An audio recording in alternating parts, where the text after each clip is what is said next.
आप सभी विद्यार्थियों को मेरा नमस्कार और आपका स्वागत है मेरे चैनल टॉप 5 एमएस में। मैं सौर सिंह इस वीडियो में कक्षा 10 विज्ञान में यूपी बोर्ड यानी उत्तर प्रदेश बोर्ड का अनसॉर्ट पेपर 2025 लेकर आए हैं।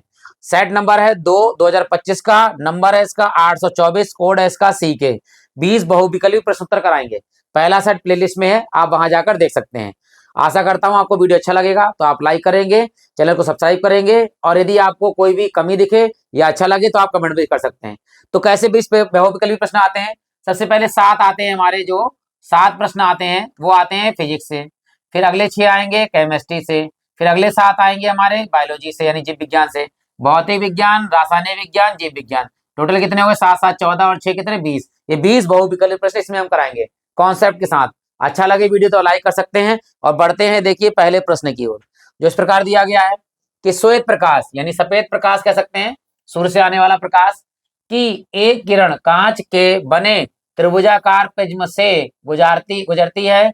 सबसे अधिक विक्षेपण, ध्यान दीजिएगा, सबसे अधिक विक्षेपण का रंग होता है। लाल रंग होता है, हरा रंग होता है, बैगनी रंग होता है, पीला रंग। वैसे तो आपको पता होगा, आशा करते हैं, और नहीं पता है तो हम बता भी देते हैं आपके लिए। सबसे अधिक विक्षेपण जो है वो बैगनी रंग का होता है और सबसे कम किसका होता है? लाल रंग का। ध्यान दीजिएगा, सबसे कम विक्षेपण लाल रंग का होता है और सबसे अधिक विक्षेपण बैगनी रंग का होता है। क्लियर हो गया होगा। अब बढ़ते देखिए दूसरे प्रश्न की ओर, जो इस प्रकार दिया गया है। यहां कह रहा है सूर्योदय एवं सूर्यास्त के समय क्षितिज पर आसमान दिखाई देता है, यानी क्षितिज आसपास जो है सूर्य के, जो जहां सूर्य निकल रहा होता है सूर्योदय और सूर्यास्त के समय, तो रंग कैसा दिखाई देता है? श्वेताभ। श्वेताभ का मतलब होता है सफेद, ठीक है, श्वेताभ का मतलब होता है सफेद। रक्ताभ, रक्ताभ का रक्त कैसा होता है? लाल या लाल, लालिमा की तरह कह सकते हैं। या नीलाभ, नीलाभ का मतलब नीला। और यहाँ लिखा है कृष्णाभ, कृष्णाभ का मतलब होता है, कृष्ण कलर होता है काला, तो कृष्णाभ मतलब काले कलर में। यानी इनमें से कौन से कलर में हमें जो है सूर्योदय और सूर्यास्त के समय दिखाई देता है? कौन? आसमान, क्षितिज। तो याद रखना, सूर्योदय और सूर्यास्त के समय क्या होता है? सूरज हमें लाल दिखाई देता है, किसके कारण? प्रकीर्णन के कारण। ये भी याद रखना है आपके लिए। और जब लाल दिखाई देता है तो उसके आसपास का एरिया भी कैसा होगा? लाल होगा। तो रक्ताभ, यहाँ ऑप्शन कौन सा होगा? बी हमारा सही होगा। सूर्योदय एवं सूर्यास्त के समय क्षितिज पर आसमान दिखाई देता है, रक्ताभ यानी लाल रंग का दिखाई देता है। आशा करता हूं कि समझ में आया होगा। बढ़ते हैं अगले प्रश्न की ओर, जिस प्रकार दिया गया है।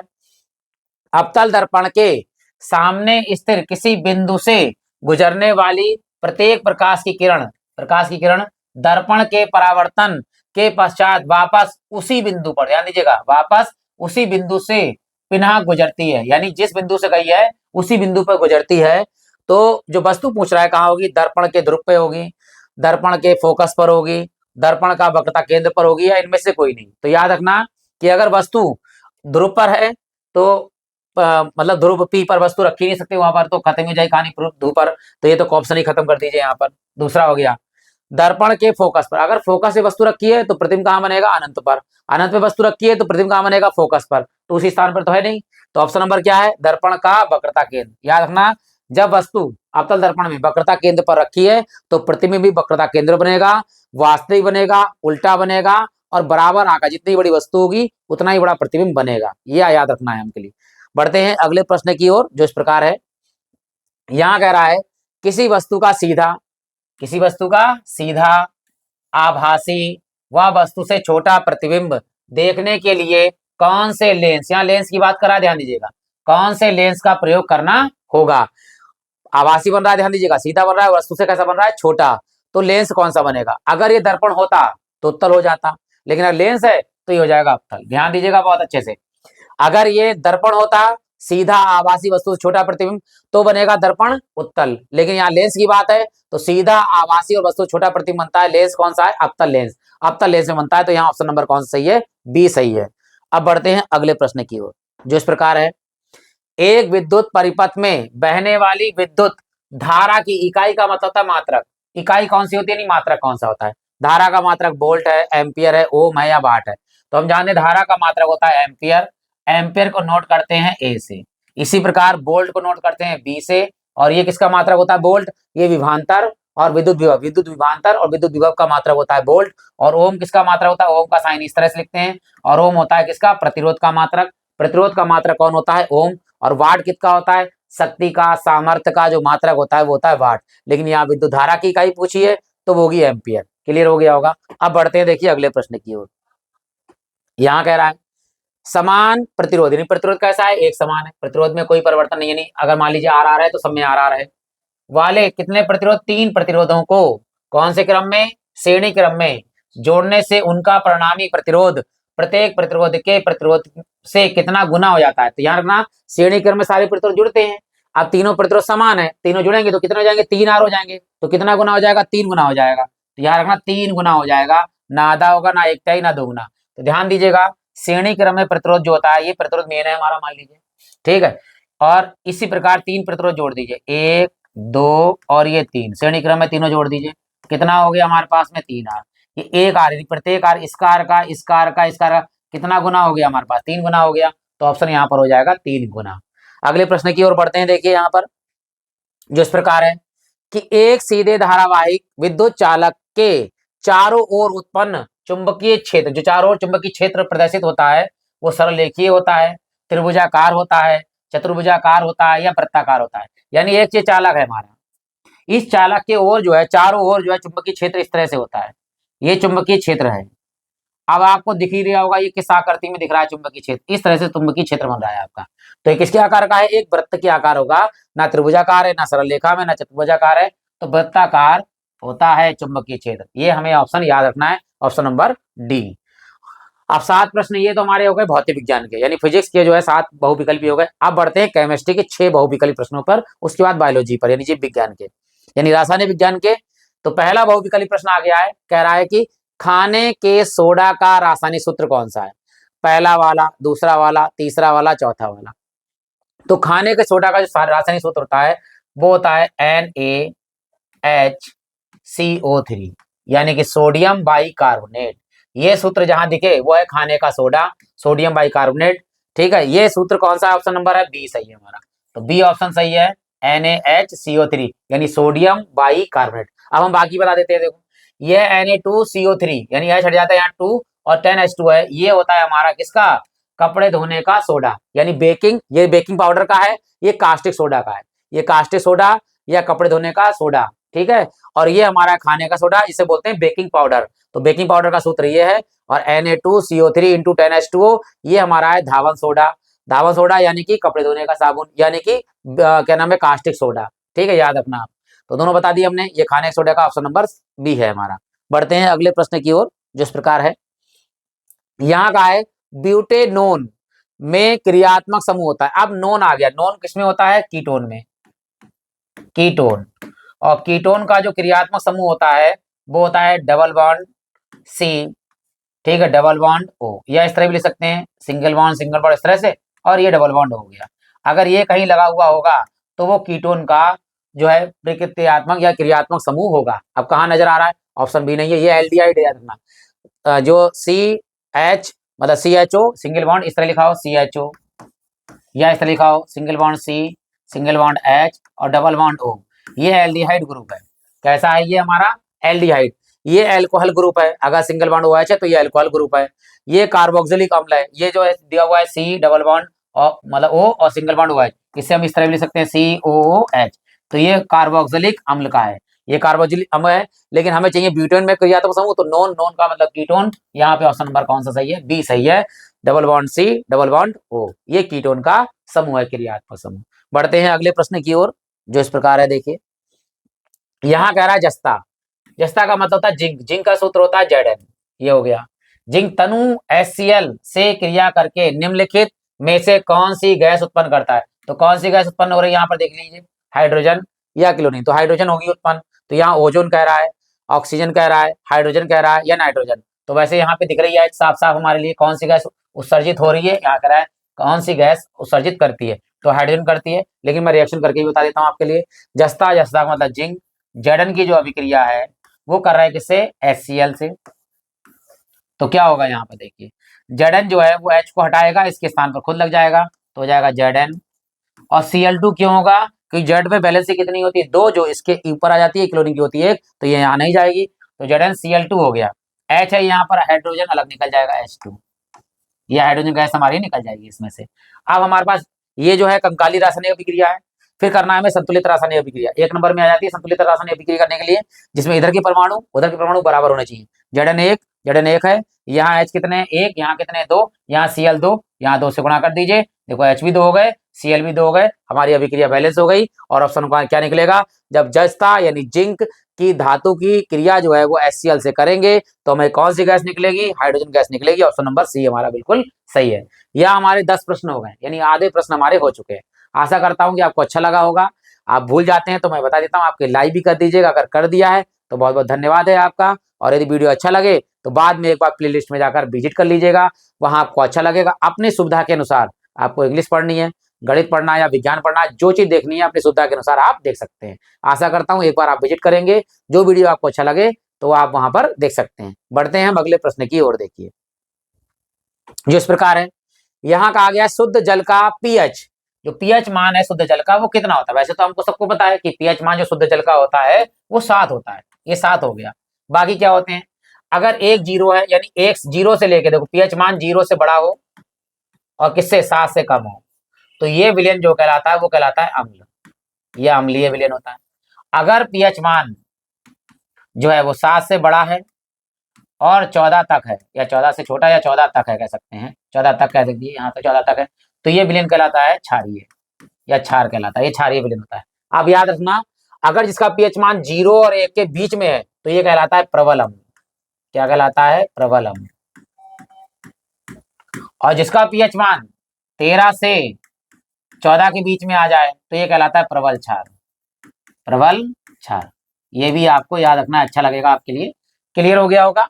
तो यहाँ पर ये कह रहा है शुद्ध पीएच मतलब शुद्ध जल का पीएच मान कितना होता है, वो 7 होता है। तो आशा करता हूँ ये अच्छा लगा होगा। आगे बढ़ते हैं, देखिए अगले प्रश्न की ओर।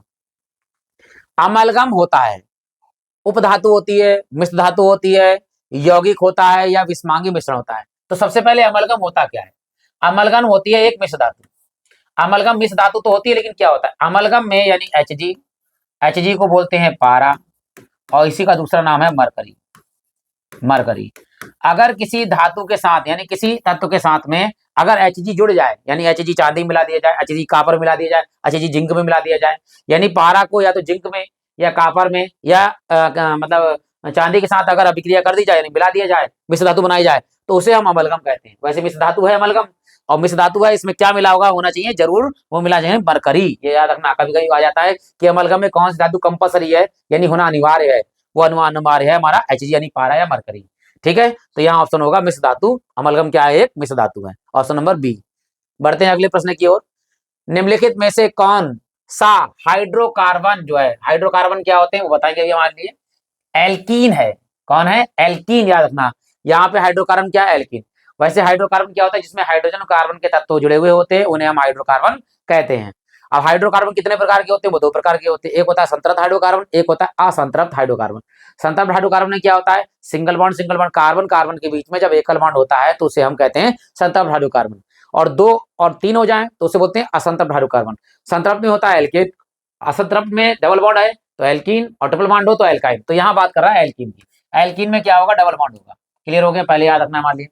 तो मेथेन यानी CH4 और एथेन यानी कि C2H6, ये तो हमारा है संतृप्त हाइड्रोकार्बन। तो ये ऑप्शन तो हमारे खत्म कर दीजिए, ये है हमारे एल्केन। याद रखना ये क्या है, एल्केन। मेथेन और एथेन दोनों हमारे एल्केन है। अब आते हैं एथिलीन का सूत्र। एथिलीन का सूत्र जो होता है वो होता है C2H4। क्या होता है, C2H4। C कितने हैं, 2, 1 और 1, 2 सिंगल बॉन्ड लगाया अभी हमने। H कितने हैं, 4, 2 H यहाँ लगा दीजिए, मान लीजिए 2 H यहाँ लगा दिए हमने, HH, और 2 H हमने यहाँ लगा दीजिए, कितने हो गए, 4 हो गए। अब बैलेंसी कार्बन में कितनी होती है, 4 होती हैं। तो ये देखो 2 ये हो गई, 1 ये हो गई, 3 है। इस वाले कार्बन देखो 2 ये है, 1 ये 3 है, तो क्या लगेगा, डबल बॉन्ड। और डबल बॉन्ड जैसे लगेगा वो बनेगा हमारा एल्कीन। एल्कीन होता है डबल बॉन्ड वाला, तो यही हमारा सही है, एथिलीन जो है एल्कीन है। ये दोनों क्या है, एल्केन है। अब ये कौन सा होगा, ये होगा एल्काइन। क्या होगा, ये एल्काइन समूह होगा। अब एल्काइन का एसिटिलीन का सूत्र क्या होता है, ये होता है C2H2। क्या होता है, C2H2। कार्बन कितने, 2, तो 2 कार्बन आ दिए, कार्बन आ दिए। H कितने, 2, 1 इधर लगा दीजिए H, और 1 इधर लगा दीजिए H। अब C पर बैलेंसी पूरी करते हैं, 4, 1 2, अब 3 और ये 4, देखो 3 1 इधर 4 हो गया, 3 और ये वाला 4 हो गया, तो कार्बन बैलेंसी कितनी होगी, पूरी। तो ये हमारा जो है एसिटिलीन जो है वो एल्काइन ग्रुप है, और एथिलीन जो है वो हमारा कौन सा एल्किन ग्रुप है, और मेथिन और एथिन कौन सा है, ये हमारा एल्केन समूह है। तो क्लियर हो गया होगा। अब बढ़ते देखिए अगले प्रश्न की ओर, जो इस प्रकार दिया गया है कि द्विखंडन जो है, ये जीव विज्ञान का आ गया। देखिए ये विज्ञान क्या आ गया, जीव विज्ञान का। 6 प्रश्न हो गए हमारे किससे, रासायनिक विज्ञान के। अब 7 प्रश्न होंगे हमारे किसके, जीव विज्ञान के। देखिए 6 प्रश्न रासायनिक विज्ञान के हो गए, अब 7 प्रश्न होंगे हमारे जीव विज्ञान के। देखिए द्विखंडन विधि द्वारा जनन होता है किसमें, पैरामीशियम में, अमीबा में, या यूग्लिना में, या उपरोक्त सभी में। तो याद रखना द्विखंडन जो विधि है, जो जनन होता है, उसमें पैरामीशियम भी है, अमीबा भी है, और यूग्लिना भी है। तो यहाँ ऑप्शन सही होगा कौन सा, उपरोक्त सभी होंगे जो द्विखंडन विधि द्वारा जनन करते हैं। अब बढ़ते हैं देखिए अगले प्रश्न की ओर, जो इस प्रकार है। यहाँ कह रहा है आलिंद व निलय किस मानव अंग के भाग है, हृदय के भाग हैं, यकृत के भाग है, वृक्क के भाग हैं, या मस्तिष्क के भाग हैं। तो हम जानते हैं आलिंद और निलय क्या होते हैं, ये हृदय के भाग हैं। और कितने होते हैं, 2 आलिंद होते हैं और 2 निलय होते हैं। यानी हमारे हृदय को 4 कोष्ठों या 4 वेशों में बांटा गया है, जिसमें 2 निलय और 2 आलिंद होते हैं। एक होता है दायां निलय, एक होता है बायां निलय, एक होता है दायां आलिंद, एक होता है बायां आलिंद। तो ये 4 भागों में बांटा गया है। तो आलिंद और निलय किसका भाग है, वो हृदय के भाग है, ऑप्शन नंबर ए। अब बढ़ते हैं देखिए अगले प्रश्न की ओर, जो इस प्रकार दिया है। कहा है निम्न में से कौन पादप हार्मोन्स, जो पादप हार्मोन्स नहीं है। यहां बात कह रहा है, ये नहीं कह रहा है कि पादप हार्मोन्स हैं, ये कह रहा है पादप हार्मोन्स कौन से नहीं है।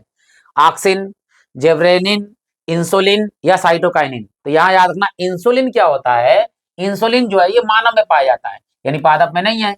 तो इंसुलिन जो है वो मानव में पाया जाता है। कहाँ पाया जाता है मालूम है, ये होता है अग्नाशय में पाया जाता है। और इंसुलिन जो हार्मोन्स जो रिलीज होता है, इंसुलिन जो अग्नाशय से, तो वो क्या करता है, शुगर को कंट्रोल करता है। शुगर मतलब मधुमेह रोग को कंट्रोल करता है। ब्लड में जो शुगर की मात्रा बढ़ जाती है, वो इंसुलिन ही उसे कंट्रोल करता है। तो याद रखना कभी कभी आता है शुगर का रोग कंट्रोल करने के लिए कौन सा हार्मोन चाहिए, वो चाहिए हमें इंसुलिन। इंसुलिन की कमी से जो है शुगर रोग हो जाती है, यानी डायबिटीज, या कह सकते हैं मधुमेह रोग हो जाता है।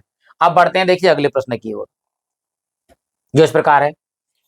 पुष्प के जनन अंग पूछ रहा है। पुष्प जो होता है उसके यानी फ्लावर के जनन अंग कौन कौन से, बाह्यदलपुंज, ये तो खत्म कर दीजिए, खत्म होगी कहानी।